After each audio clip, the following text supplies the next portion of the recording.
Buenos días, soy el doctor Sergio Rosengarten, profesor invitado de Introducción a la Biología Celular de la Cátedra Capitelli, y hoy me ocuparé de hablar de las características de los seres vivos.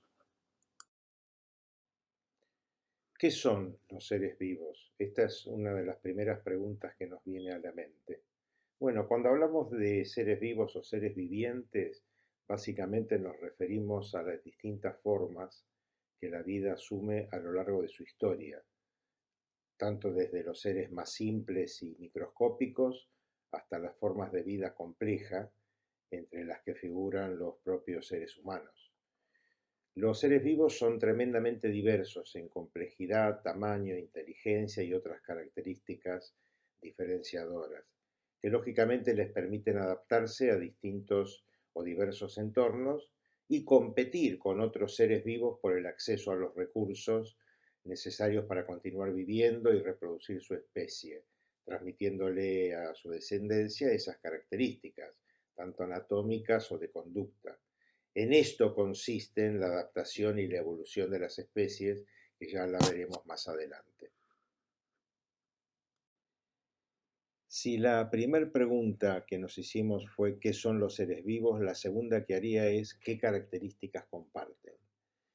Y en este contexto, lo primero que tenemos que saber es que todos los organismos vivos están compuestos por una o más células y van a cumplir con un determinado ciclo de vida, donde van a nacer, crecer, reproducirse y morir. A su vez, todos los seres vivos reaccionan ante estímulos, que pueden ser internos provenientes del propio cuerpo y externos que provienen del ambiente. Todos van a usar de alguna manera u otra, van a realizar distintas reacciones metabólicas para obtener materia y energía del ambiente y transformarla para su propio uso. A su vez mantienen condiciones internas relativamente estables, a pesar que las condiciones ambientales cambian. A este proceso se lo denomina homeostasis. Un punto crucial a entender en los seres vivos que son complejos, están organizados y se componen de células. Los seres vivos son sistemas complejos y organizados. La unidad estructural, partamos de la base, que es la unidad de todos los organismos, es la célula. Las células a su vez se organizan en tejidos, los tejidos en órganos y estos en sistemas. Como ejemplo de esto tenemos el cristal de sal, que está compuesto solo por dos elementos, sodio y cloro. ¿Es organizado? Sí, pero es simple. Los océanos, a su vez, contienen átomos de todos los elementos de la naturaleza. Son organizados, pero no son complejos. Y a su vez, un ser tan chiquito como una pulga de agua, que está formada por docenas de elementos enlazados en combinaciones específicas, que a su vez están organizadas en componentes más grandes y complejos, dan lugar a ojos, patas, etcétera, que forma la complejidad del organismo. Tenemos que saber también que los componentes químicos de los seres vivos y la materia inerte es básicamente la misma, cambia las proporciones. La vida de la Tierra consiste en una jerarquía de estructuras en donde el nivel de abajo sustenta al que está arriba. Básicamente, los seres vivos poseen la capacidad de adaptarse y evolucionar.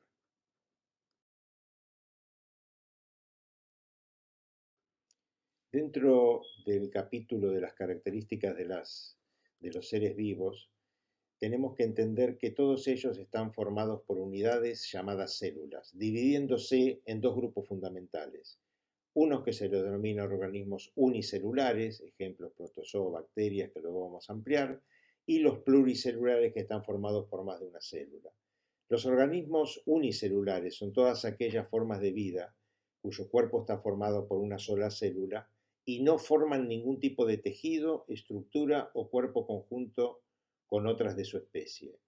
Los organismos unicelulares son los más pequeños y simples de todos los seres vivos y suelen estar en distintos hábitats, en distintos lugares, ejerciendo distintas funciones metabólicas que pueden ir desde la fotosíntesis o quimiosíntesis hasta la descomposición de la materia orgánica, el parasitismo o depredación de otras criaturas unicelulares. Fíjense que los organismos unicelulares son la base de la vida en el planeta, que son los antepasados de todas las formas de vida superior. En algún momento de la historia de la vida de este planeta, las aguas marinas estuvieron repletas de estos microorganismos unicelulares, que estaban empeñados en una carrera ciega por multiplicarse y esparcirse, hasta que en algún momento surgió la posibilidad de agruparse, sacrificar esta individualidad y formar organismos mucho más vastos, más complejos, dando así un paso irreversible en dirección a la vida como nosotros hoy la conocemos. Por su parte, los organismos pluricelulares, que son todas aquellas formas de vida cuyos cuerpos están formados por una diversidad de células organizadas, ya no es una sola célula, y que a su vez están jerarquizadas y especializadas, y su funcionamiento en conjunto es el que garantiza la estabilidad de la vida. Estas células son las que integran tejidos, órganos y sistemas, que no pueden separarse del conjunto o existir en forma independiente. Entonces, recordemos como uno de los conceptos básicos que todas las células poseen características comunes, como la presencia de membranas, citoplasma, información genética, que luego vamos a ampliar cada uno de estos detalles en el transcurso del curso. De igual manera como remarcamos las diferencias puntuales entre organismos unicelulares y pluricelulares, en la forma de crecimiento y desarrollo, los unicelulares que siempre parten de una sola célula, van a llegar en su evolución de crecimiento a un determinado tamaño y se va a dividir en dos organismos. Mientras que los organismos pluricelulares, lo que va a pasar acá es que aumenta el número de células y eso va a dar en su conjunto a tareas específicas o funciones diferentes en la formación de las distintas estructuras del organismo. Por ejemplo, las células musculares tienen una estructura, función y crecimiento distinto a las células de la piel, y eso es lo que caracteriza la especificación de cada grupo. Entonces, esta especialización es la que da lugar a distintos órganos y partes de cada individuo. De la misma forma que vimos previamente que los seres vivos crecen y se desarrollan, estos componentes que forman los seres vivos no son componentes que son estáticos, fijos. Las células se renuevan continuamente, se dividen, nacen, mueren. Además se renuevan las moléculas orgánicas que forman esas células, o sea, permanentemente se degradan y se construyen nuevas moléculas. A estos procesos de degradación vamos a ver más adelante que se lo denomina procesos catabólicos y a los de síntesis o construcción anabólicos. Y a este conjunto de reacciones químicas recibirán el nombre luego de metabolismo. Aparte de las características intrínsecas de los seres vivos, no podemos deslindar la importancia de las modificaciones ambientales causadas por los seres vivos. La actividad biológica que desarrollan los seres vivos ha originado un cambio en el medio ambiente que los rodea. El primer cambio originado por estos fue la transformación de la atmósfera primitiva. Pasó de no tener oxígeno a ser muy oxidante gracias a la fotosíntesis de lo que se han denominado seres autótrofos, ¿no? Como en el caso, por ejemplo, de bacterias. Este cambio permitió la vida de los seres vivos más complejos en la Tierra, y ejemplos como que los restos de los caparazones de los organismos han formado enormes acumulaciones de sedimentos que tras una serie de procesos han dado lugar a algunas rocas sedimentarias más abundantes como las calizas, es otro ejemplo de las modificaciones del medio ambiente. Como también la fotosíntesis, la respiración celular y muchos de estos procesos que están relacionados con la actividad de los seres vivos producen modificaciones en el medio ambiente que han sido beneficiosas para la estabilidad del planeta y la formación de la vida. Ahora vamos a ver también cómo los seres vivos responden a las señales del ambiente, porque la interacción es mutua. En este caso tenemos ejemplos como el perro que desvía su rumbo cuando percibe olor a la comida, es un proceso de interacción individuo-ambiente, o el ave que levanta vuelo cuando nota que alguna persona o elemento se acerca, o las raíces de una planta que crecen en dirección a zonas más húmedas del terreno como buscando su lugar más adecuado. Todo esto ejemplifica claramente cómo esa interacción entre ser vivo y medio ambiente se manifiesta en el día a día. Otro concepto importante para remarcar es que los seres vivos requieren tanto materia como energía para constituirse como seres vivos y para desarrollar su actividad. Nosotros vemos que los seres vivos están formados por materia, por lo tanto la forma de crecer es tomando esa materia del ambiente de alguna manera, y esa manera puede ser a través de alimento, como en el caso de los vegetales que fabrican su propio alimento, a partir de esa materia del ambiente y energía solar a través de su proceso de fotosíntesis. Por su parte, la energía la representan los alimentos en forma de energía química. Los alimentos proporcionan tanto materia como sustento y a su vez como energía. Y los que más proveen energía ya se ha detectado que han sido los lípidos, hidratos de carbono y proteínas. Acá lo que tenemos que decir que un ser vivo o organismo es un conjunto material de organización compleja donde intervienen sistemas de comunicación molecular que lo relacionan internamente con el medio ambiente en un intercambio de materia y energía, pero de una forma ordenada, justamente teniendo la capacidad de desempeñar funciones básicas de la vida, que son la nutrición, la relación y la reproducción, de tal manera que los seres vivos funcionan por sí mismos sin perder su nivel estructural hasta su muerte. Vale la pena también remarcar en este slide que la materia que compone los seres vivos está formada en un 95% por 4 elementos que nosotros los llamamos bioelementos, que son el carbono, el hidrógeno, el oxígeno y nitrógeno, a partir de los cuales se forman las biomoléculas. Biomoléculas que pueden ser orgánicas o inorgánicas. Las orgánicas son los glúcidos, los lípidos, las proteínas y ácidos nucleicos, y las inorgánicas, agua, sales, minerales y distintos tipos de gases. A esta altura cabe preguntarse, ¿un ser vivo puede vivir sin alimentarse, sin respirar o eliminar los desechos? Evidentemente la respuesta es no. Entonces los seres vivos son sistemas obligatoriamente abiertos. Abierto significa que los organismos incorporan materia y energía, pero también la devuelven al medio. Acá hay un cuadro que explica, bueno, cuando hablamos de ejemplos de materia, tenemos el sudor, agua y sales, el dióxido de carbono a través de la respiración, el oxígeno a través de la fotosíntesis, desechos como orina, materia fecal, hojas, la energía que se puede manifestar tanto como calor como en sustancias de desecho. Pero aquí básicamente para que un ser vivo pueda mantenerse en funcionamiento, moverse, digerir los alimentos e incluso descansar, necesitan intercambiar energía y materia con el ambiente que los rodea. Entonces, una pregunta colateral que uno se puede hacer, entonces, bueno, pero ¿qué es un sistema? Porque estamos hablando de sistemas obligatoriamente abiertos. Un sistema simplemente es un objeto formado por diferentes componentes que se relacionan entre sí y permiten su funcionamiento. Por ejemplo, un ejemplo clásico que lo van a entender es la computadora.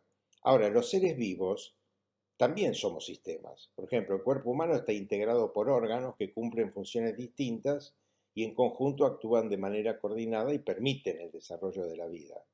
Entonces, sumarizando, los sistemas abiertos son aquellos que intercambian una gran cantidad de materia y energía con el exterior.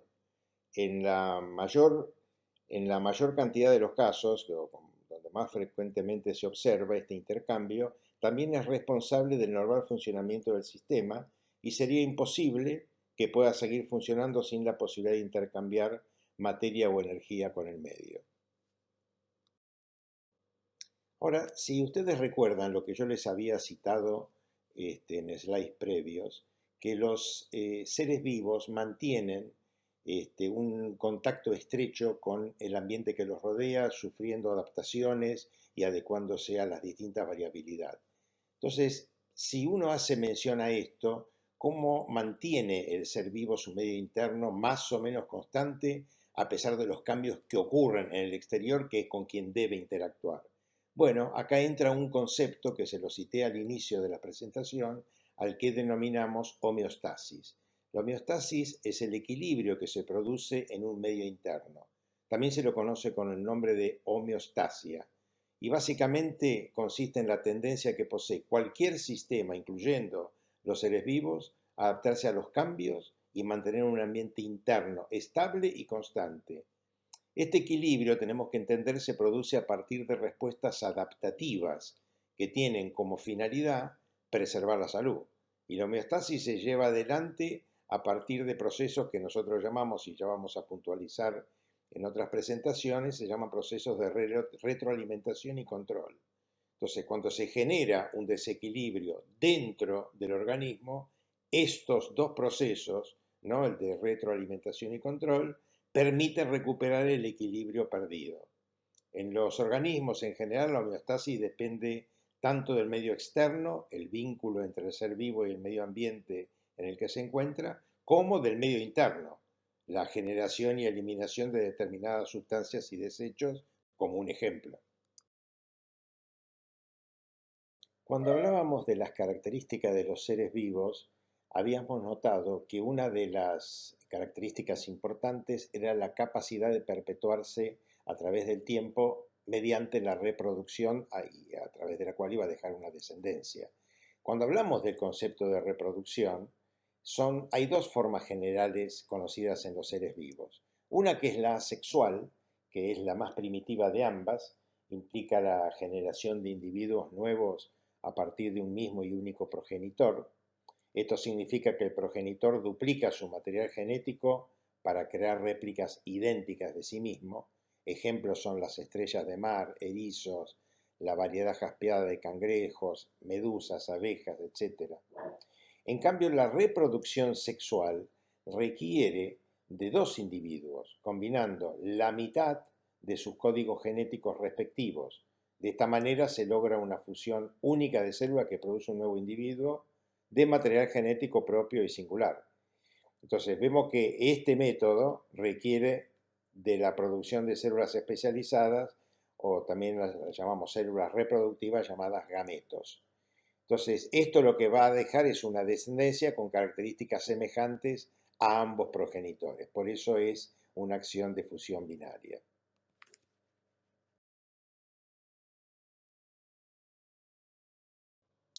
Al inicio de esta clase habíamos visto que otro de los elementos distintivos de la característica de los seres vivos era la capacidad de evolucionar. Los seres vivos cambian a lo largo de las generaciones, dando origen a nuevas especies. La reconstrucción de la historia de la vida nos revela que los seres vivos actuales son el resultado de un proceso de cambio en las especies a través del tiempo para readecuarse a las condiciones del medio. Este proceso recibe el nombre de evolución. La evolución como tal representa en los seres vivos el producto de muchos cambios acumulados durante grandes periodos de tiempo. La evolución comenzó hace unos 3.800 millones de años, en el mismo momento en que los seres vivos aparecieron sobre la Tierra, de forma tal que los primitivos organismos microscópicos que poblaron entonces nuestro planeta constituyen el antepasado común a todos los seres vivos. La evolución la tenemos que considerar como una propiedad de los seres vivos y no se ha detenido jamás, de manera que ha originado desde unas pocas formas de vida primitiva la enorme diversidad y complejidad biológica que conocemos hoy en día. Estos cambios, para que perduran en el tiempo, tienen que ser adaptativos al ambiente, de forma tal que resulten adecuados para vivir y reproducirse en un cierto ambiente y perpetuarse. Todo ser vivo tiende a adaptarse en algún determinado momento de su vida, siempre y cuando sea necesario para su supervivencia. Existen distintos tipos de adaptación que pueden sufrir los seres vivos. Va desde modificar su morfología, su fisiología, cambios metabólicos, etcétera, que hacen que vaya mudando y cambiando su forma de adaptabilidad. ¿Cuáles serían las diferencias entre la materia viva y la inerte? Básicamente los seres vivos están formados por el mismo tipo de materia que los elementos inertes. Los límites entre la materia viva y la inerte pueden ser a veces muy difíciles de trazar, aunque en el día a día la diferencia de ellos o entre ellos es muy clara, lógicamente. Si consideramos que nuestros cuerpos están fabricados a partir de los mismos átomos que una roca o que un trozo de metal, tenemos que entender que solamente lo que cambia es la organización que está realizado de una forma radicalmente distinta. Entonces resulta de esto que la diferencia entre materia inerte y viviente es solo un asunto de perspectiva. Por ejemplo, un fósil es considerado materia inerte porque está muerto desde hace mucho tiempo, a pesar que en algún momento fue materia viviente.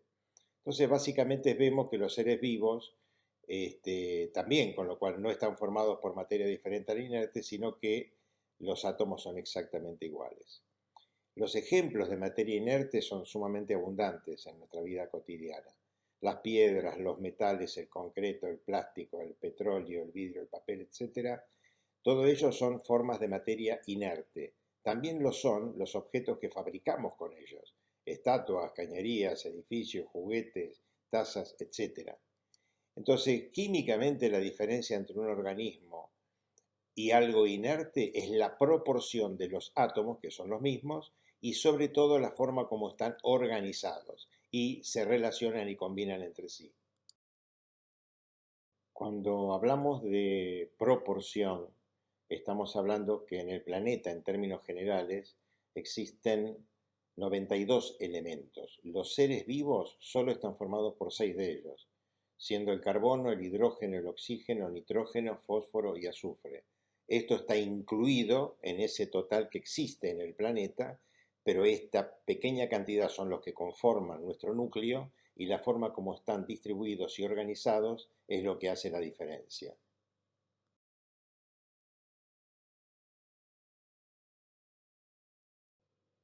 Habíamos visto que toda la materia está formada por unidades llamadas átomos. Ahora, los átomos, cuando se combinan entre sí, forman lo que se denominan moléculas orgánicas. Las moléculas se representan mediante fórmulas químicas y mediante modelos.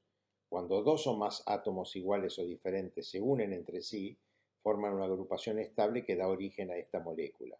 Cada molécula de una sustancia compuesta constituye la porción más pequeña de materia que conserva las propiedades químicas de dicha sustancia. Por ejemplo, en el caso de la sal, la molécula sería el cloruro de sodio.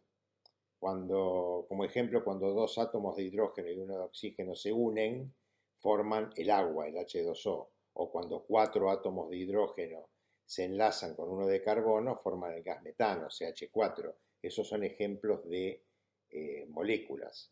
En general, las moléculas están hechas de uno o más elementos, ¿no? Y algunas están formadas por solo un tipo de átomo, como por ejemplo el oxígeno que respiramos, que son dos de oxígeno o dos, que necesitamos para respirar y mantenernos vivos, y otras son mucho más grandes y complejas, como por ejemplo las proteínas, que pueden llegar a contener cientos de átomos distintos, o la molécula lipídica, o las moléculas de hidratos de carbono.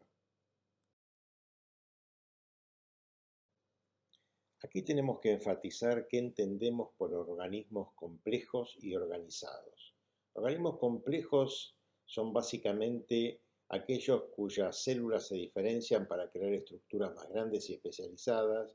Estos van a conformar tejidos, órganos y sistemas que van a permitir también después el funcionamiento de respiración, nutrición, reproducción, etc.